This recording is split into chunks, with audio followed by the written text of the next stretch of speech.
probablemente más importante en términos de función de microbiota, y corregir ese error. Y eso nos lleva, y para terminar, al concepto de lo que se llama superdonante. ¿Qué es el superdonante? El superdonante es un fenómeno que ya se ha visto en algunos ensayos clínicos, en el ensayo, por ejemplo, de Canadá y en uno de los ensayos australianos. Se observó que aquellos pacientes que recibían trasplante de determinados donantes tenían una tasa de respuesta muchísimo más alta que de otros donantes que habían sido estudiados de la misma forma y que eran también donantes sanos. Entonces ahí surge el concepto del superdonante.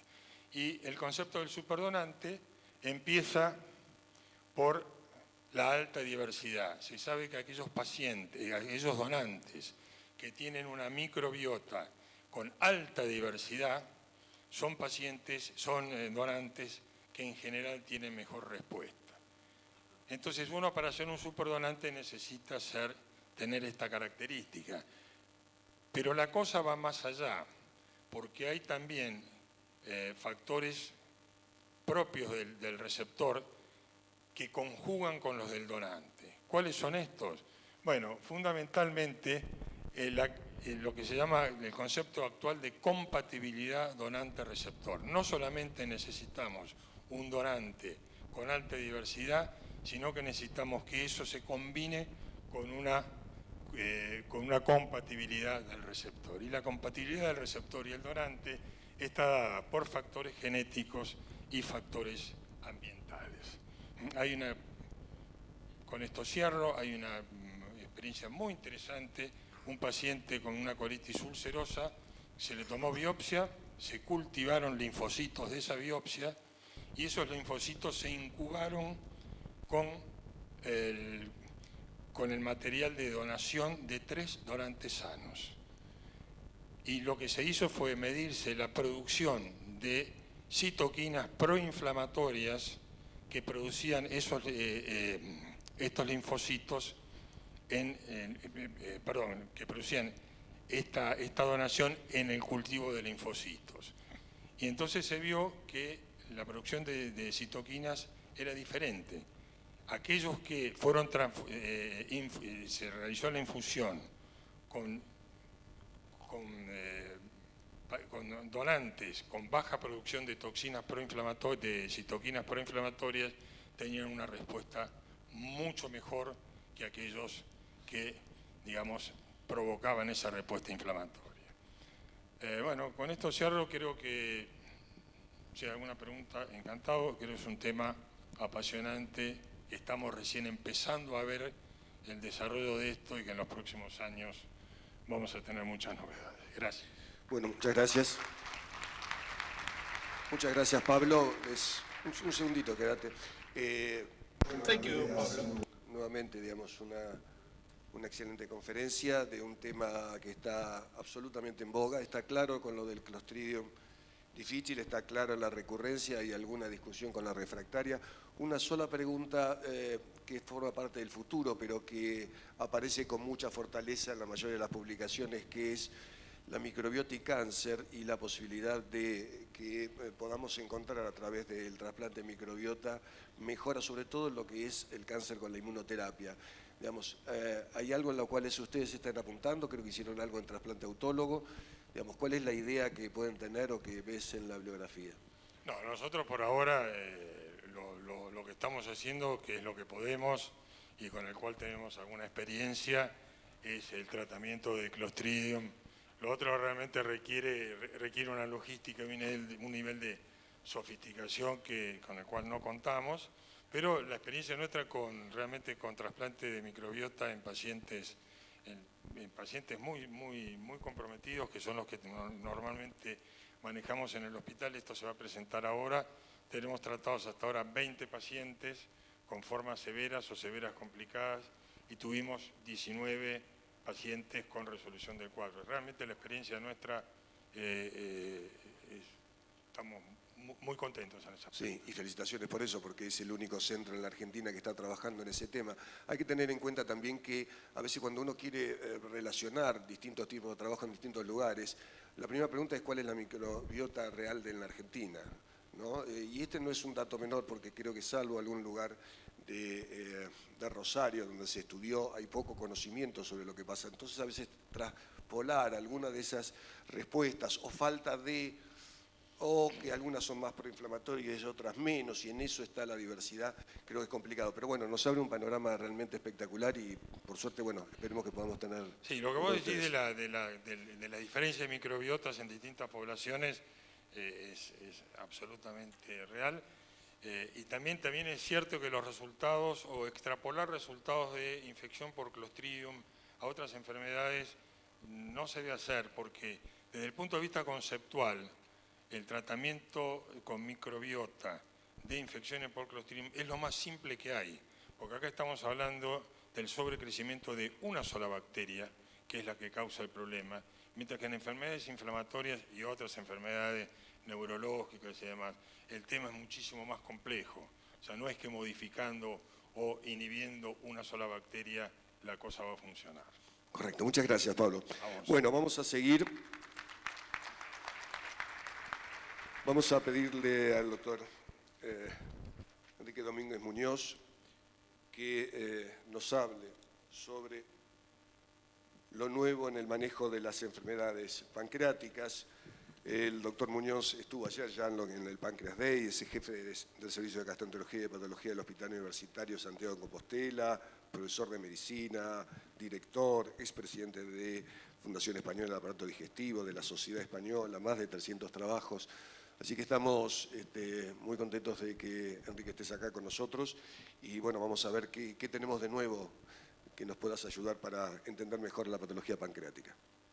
Bueno, buenos días. Ante todo, agradecer la invitación, agradecer a los organizadores que me permitan estar aquí. Para mí siempre es un placer venir a Argentina, pero esto es un gran reto. Intentar en 15, 20 minutos decir qué ha cambiado las enfermedades del páncreas recientemente, cuando, para que se hagan una idea, tenemos un curso de actualización en nuestro centro, que es una semana de duración mañana y tarde para explicar las novedades, pues es un poco complejo. Pero, desde luego, lo vamos a intentar. Y cuando hablamos de esto, estamos hablando de ver qué ha ocurrido con la pancreatitis aguda, con la pancreatitis crónica, con el cáncer de páncreas y con los tumores quísticos pancreáticos. ¿Qué ha cambiado en pancreatitis aguda? Mucho. Si vamos a 10 años atrás, ha cambiado todo. Hemos cambiado por completo el manejo de la pancreatitis aguda. Por un lado, antes hacíamos una reposición hidroelectrolítica agresiva que estaba recomendada en las guías clínicas, ya no se hace. A esa reposición se hace ajustada a las necesidades de cada paciente. Hacíamos CPRE en pancreatitis que estaban clasificadas como grave y hoy actualmente no. Se reserva la CPRE urgente solamente a los pacientes que desarrollan en paralelo una colangitis o que tienen un cálculo biliar enclavado. Hacíamos de rutina profilaxis antibiótica, seguro que se acuerdan de eso. Profilaxis antibiótica a los pacientes con necrosis pancreática para evitar que se infectara la necrosis.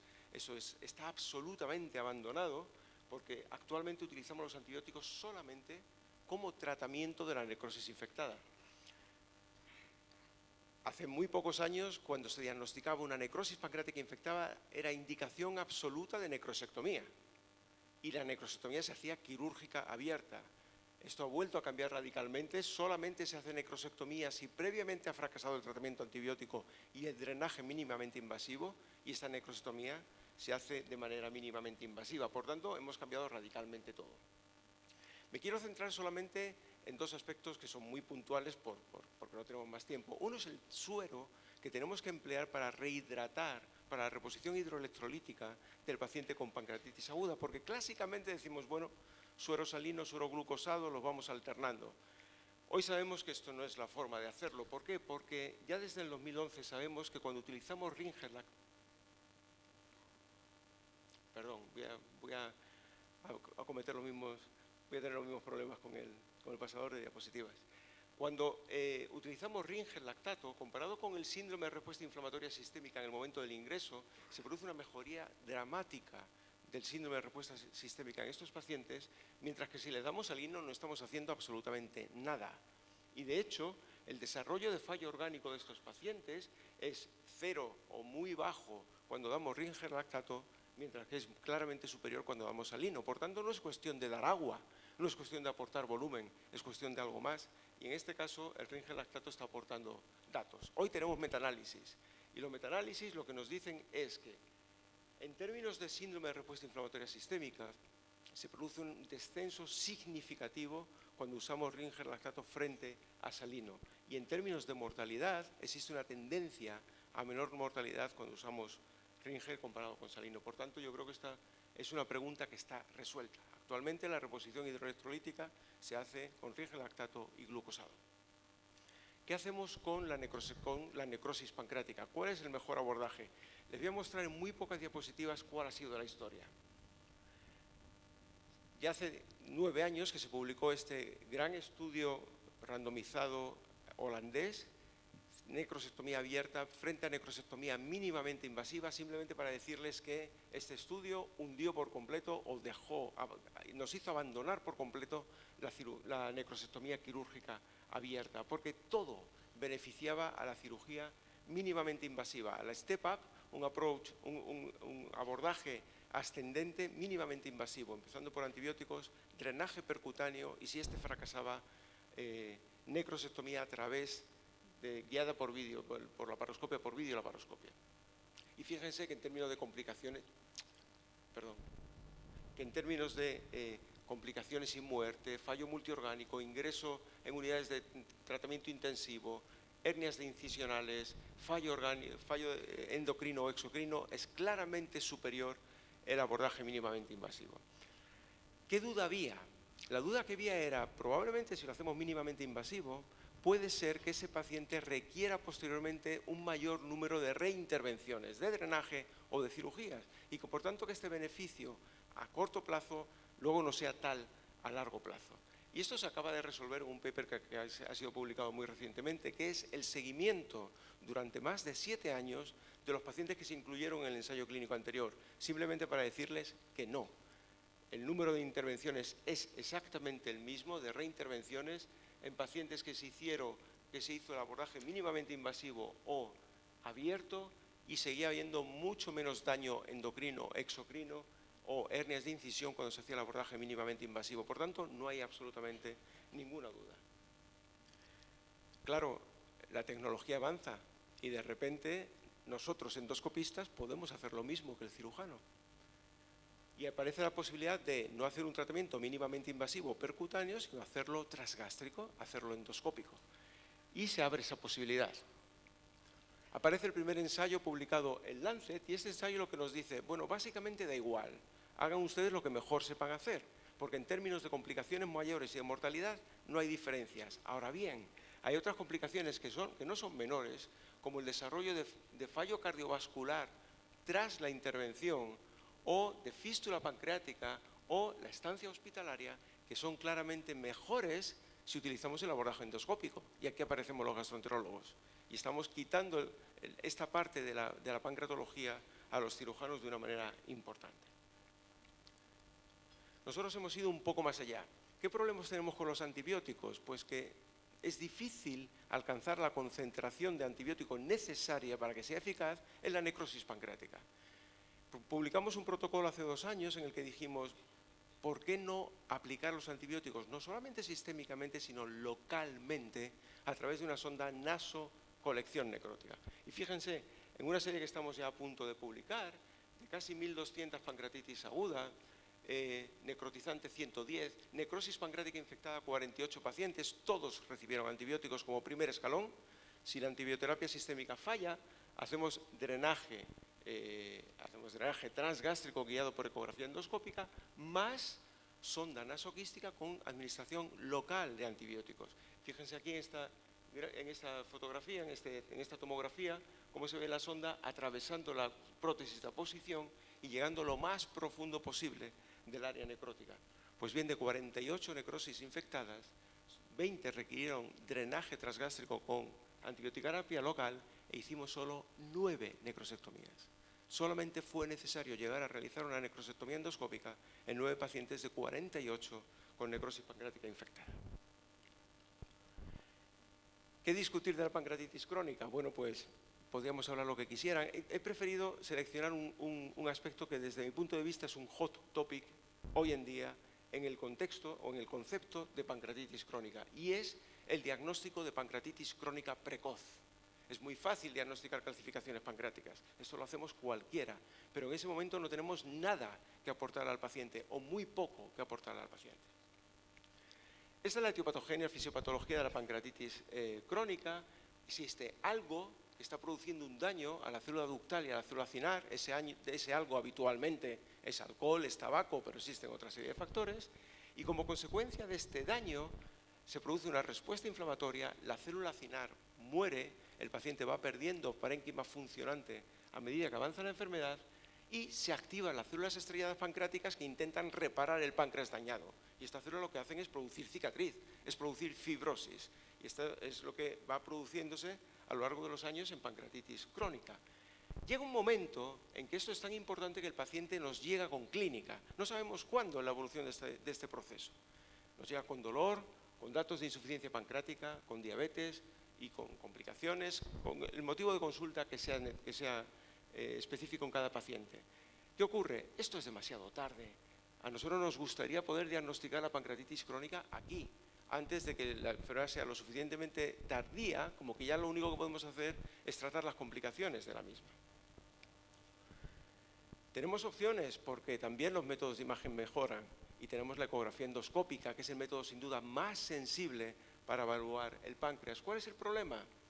Pues que cuando utilizamos ecografía endoscópica sí que es muy sensible para ver cambios mínimos, pero esos cambios mínimos son muy poco específicos de pancreatitis crónica.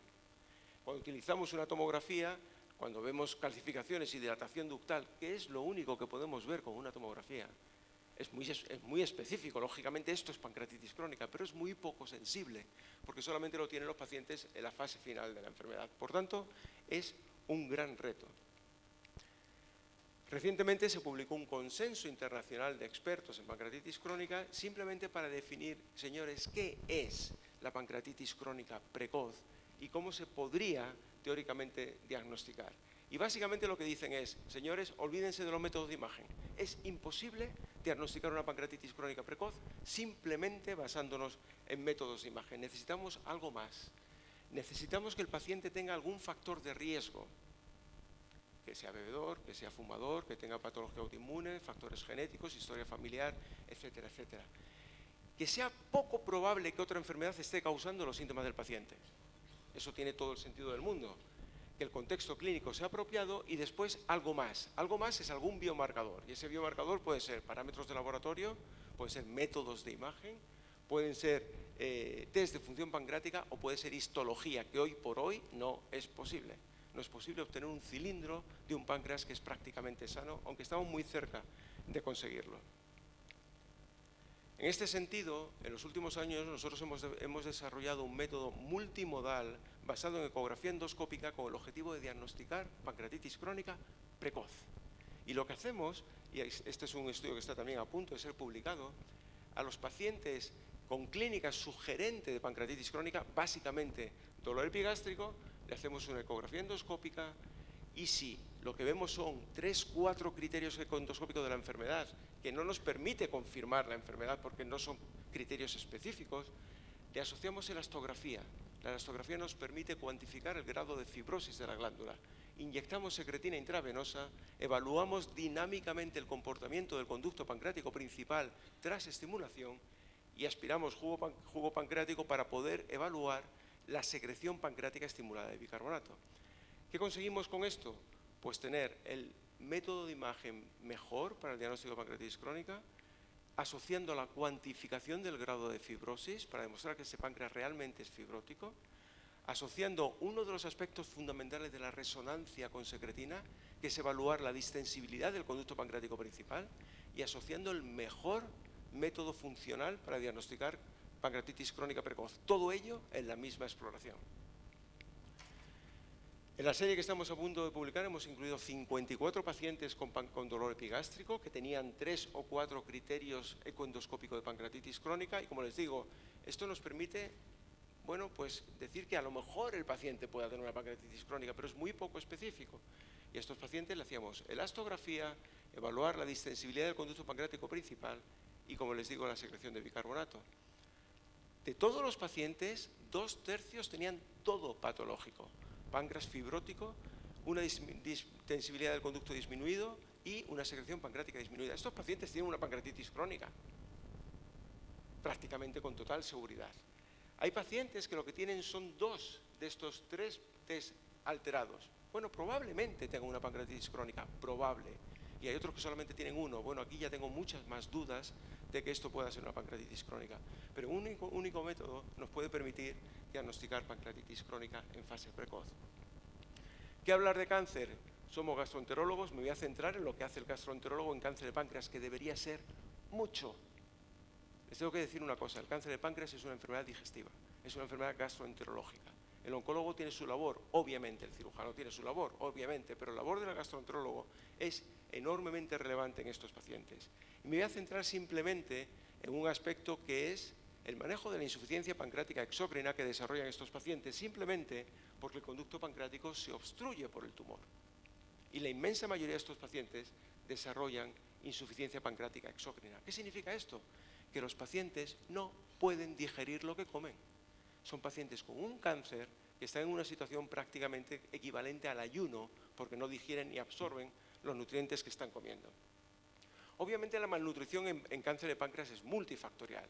Hay muchos factores que están contribuyendo a que el paciente se desnutra, pero que sepan que en cáncer de páncreas el factor clave es la insuficiencia pancreática exocrina, por obstrucción del conducto pancreático y por atrofia del parénquima pancreático remanente. ¿Qué tiene de interesante esto? Pues que hoy sabemos que cuando tratamos adecuadamente la insuficiencia pancreática exócrina mediante sustitución enzimática, estamos teniendo impacto en todos los factores, estamos mejorando todos los factores que están condicionando el estado de desnutrición del paciente con cáncer de páncreas.